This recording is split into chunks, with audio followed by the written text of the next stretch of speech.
सत्यमेव जयते नानृतम्। नमस्कार, मैं हूं अमन यतन वर्मा। खाकी एक वचन पर हम आपको दिखा रहे हैं जालंधर डिस्ट्रिक्ट के एक गांव की दिल दहला देने वाली कहानी। गुरदीप सिंह, एक साधारण सा ट्रक ड्राइवर जो रात को अपने दोस्त के घर जाता है लेकिन वापस लौटकर नहीं आता। कई दिनों की जद्दोजहद के बाद पुलिस इंस्पेक्टर सोडी और उनकी टीम को गुरदीप नहीं, जमीन में गड़ी हुई उसकी लाश मिलती है। कौन है गुरदीप का कातिल? भोला सिंह, जिसकी जमीन में गुरदीप को दफनाया गया, या फिर इसके तार जुड़े थे घरेलू हिंसा से जो गुरदीप की पत्नी 5 सालों से झेल रही थी, या फिर इतना घिनौना खेल खेला गया सिर्फ गुरदीप की सोने की घड़ी के लिए। सवाल कई थे, लेकिन जवाब मिलने की उम्मीद भी तभी होती है जब सवाल उठते हैं। फिलहाल इंस्पेक्टर सोडी और उनकी टीम हर एंगल को टटोल रही थी।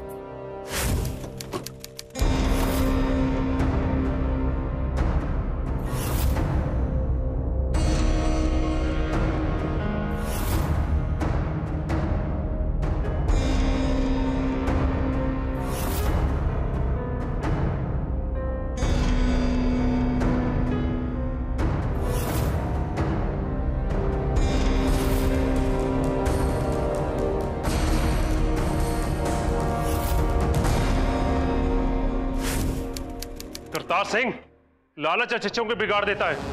क्यों? गुरदीप तेरा अच्छा दोस्त था ना? वो तो मेरे लिए भाई से भी बढ़कर था। आप मुझ पर शक भी कैसे कर सकते हैं? और ये उसकी 30,000 की घड़ी। अब ये मत कहना कि तुझे पैसों की जरूरत नहीं थी, वरना तेरे बाप की रिपोर्ट तेरे मुंह पे मारूंगा। ये आप कहाँ की बात कहाँ लेके जा रहे हो साहब? मेरे पियो के इलाज के लिए पैसों की जरूरत थी, पर उसके लिए मैं अपने दोस्त को क्यों मारूंगा? और रही बात इस घड़ी की, ये तो सफाई करने वाले गप्पू ने मुझे दी थी। गुरदीप हाथ धोते वक्त इसे निकाल दिया करता था। मैं उसी वक्त ड्यूटी पे पहुंचा था। मैंने सोचा मैं उसे बाद में लौटा दूंगा साहब। ये गुरदीप का मेडिकल रिपोर्ट है। इसमें साफ साफ लिखा है कि गुरदीप के स्पर्म काउंट इतने कम है कि वो किसी औरत को प्रेग्नेंट कर ही नहीं सकता।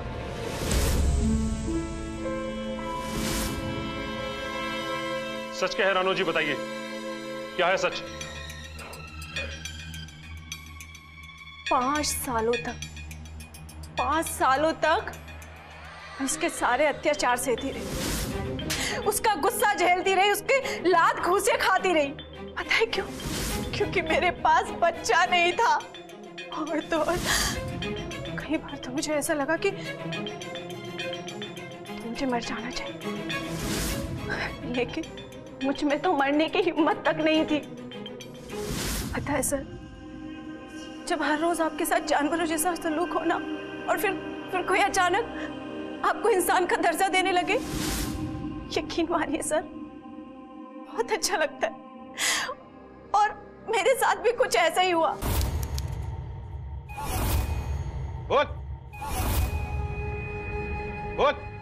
साहब, जिस बच्चे को लेके वो इतना इतराने लगी थी, वो मेरा बच्चा था साहब। बच्चा होने के बाद तो उसके जैसे तेवर ही बदल गए। मेरा भाई, वो जो उसे 4-5 लाफे लगाए बिना खाना हजम नहीं होता था, वो उसके आगे पीछे मंडराने लगा। और उस कमीनी ने मुझे दूध में से मक्खी की तरह निकाल दिया। चलो रानो के भाग चलते हैं, अपने बच्चे के साथ नई जिंदगी शुरू करें। छोड़ो मुझे। देखिए देवर जी, मैं आपके हाथ जोड़ती हूँ, जो कुछ भी हुआ उसे भूल जाइए। देवर जी किसे कह रही है कमीनी? तेरे पेट में जो बच्चा है ना, मैं सारे नु दस देना कि वो मेरा बच्चा है। शुरू से लेके अब तक हमें गुमराह कर रहा है। अब मेरा सब्र टूट चुका है। साहब, मैंने कुछ नहीं देखा साहब। साहब, एक बंदे की तो मेरी तरफ पीठ थी, पर हाँ, दूसरे का मैं स्केच बनाने में आपकी मदद कर सकता हूँ साहब। कुलदीप का नाम सामने आना इस केस का सबसे बड़ा ट्विस्ट था। वो कुलदीप जो शुरू से अपने भाई को लेकर इतना ज्यादा परेशान नजर आ रहा था, अब तक सिर्फ नाटक कर रहा था। इंस्पेक्टर सोडी को शक था कि कहीं अब नाटक का दूसरा अंक कहीं शुरू तो नहीं हो गया, लेकिन पुलिस के पास मर्डर की रात के कुलदीप के फोन की लोकेशन के अलावा कोई परिस्थितिक प्रमाण यानी सर्कमस्टेंशियल एविडेंस नहीं था जो उसे उस मर्डर से सीधे तौर पर जोड़ सके। इसलिए उन्होंने कुलदीप से उस आदमी का स्केच बनवाया जिसे उसने कथित तौर पर गुरदीप को अटैक करते देखा था। क्या इस स्केच की मदद से सोडी एंड टीम असली कातिल का नकाब हटा पाएगी?